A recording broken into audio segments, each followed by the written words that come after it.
ក្រុមការងារសាខាកាកបាទក្រហមកម្ពុជាខេត្តស្វាយរៀងចុះសួរសុខទុក្ខនិងនាំយកអំណោយមនុស្សធម៌ចែកជូនគ្រួសាររងគ្រោះដោយសារខ្យល់កន្ត្រាក់4គ្រួសារក្នុងស្រុករំដួល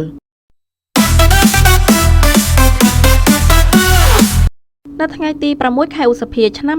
2025លោកជំទាវដួងវណ្ណាប្រធានកិត្តិយសសាខាកាកបាទក្រហមកម្ពុជាខេត្តស្វាយរៀងលោកជំទាវពៅសុភាពហេរញ្ញិកគណៈកម្មាធិការសាខានិងសហការីបានចុះសួរសុខទុក្ខនិងនាំយកអំណោយមនុស្សធម៌ចែកជូនគ្រួសាររងគ្រោះដោយសារខ្យល់កន្ត្រាក់កាលពីល្ងាចថ្ងៃទី5ខែឧសភាឆ្នាំ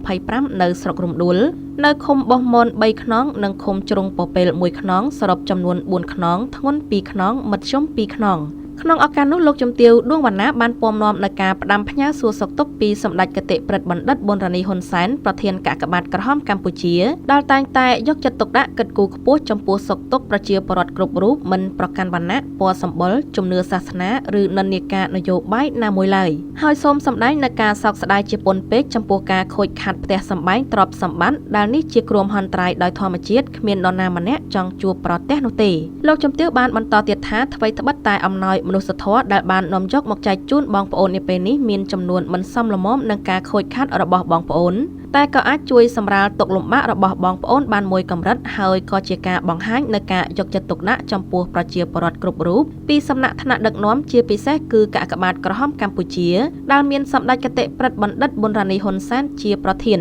លោកជំទាវដួងវណ្ណាបានក្រើនរំលឹកដល់ប្រជាពលរដ្ឋទាំងអស់ថានារដូវវស្សាឆ្នាំនេះមានភ្លៀងធ្លាក់ម្ដងគឺលាយឡំដោយខ្យល់កន្ត្រាក់ផ្គររន្ទះហេតុនេះសូមមេត្តាប្រុងប្រយ័ត្នឲ្យបានខ្ពស់បំផុតត្រូវរកកន្លែងដែលមានសុវត្ថិភាពជាងនេះទៀតសុខភាពជារឿងសំខាន់ណាស់សូមយកចិត្តទុកដាក់ខ្ពស់ចំពោះសុខភាពផ្ទាល់ខ្លួននិងកុមារតូចៗដែលពួកគាត់ងាយនឹងកើតជំងឺផ្សេងៗណាស់ក្នុងរដូវនេះហើយបើមានអាការៈមិនស្រួលសូមប្រញាប់ទៅកាន់មន្ទីរពេទ្យឬមណ្ឌលសុខភាពដែលនៅជិតបំផុតអំណោយដែលបានយកមកចែកជូនក្នុងមួយគ្រួសារទទួលបានអង្ករ30គីឡូក្រាមមី1កេសទឹកស៊ីអ៊ីវ6ដបត្រីខ10កំប៉ុងកន្ទេលជ័របាត់1ខិត1កញ្ចប់មានមុង1ភួយ1ក្រមា1សរង1ថវិកា50000រៀលដោយឡែកគ្រួសាររងគ្រោះធ្ងន់ទទួលបានបន្ថែមកៅស៊ូតង់1ធុងទឹកជ័រ1ឆ្នាំងបាយឆ្នាំងសម្ល2ថវិកា20000រៀលក្នុងឱកាសនោះលោកជំទាវដួងវណ្ណាបាននាំយកថវិការបស់សម្ដេចគតិសង្ឃបណ្ឌិតម៉ែនសំអន20000រៀលឧបត្ថម្ភម្ចាស់ដើមការដែលត្រូវដំបូលផ្ទះសង្កត់លើរោងការនិងបានឧបត្ថម្ភថវិកា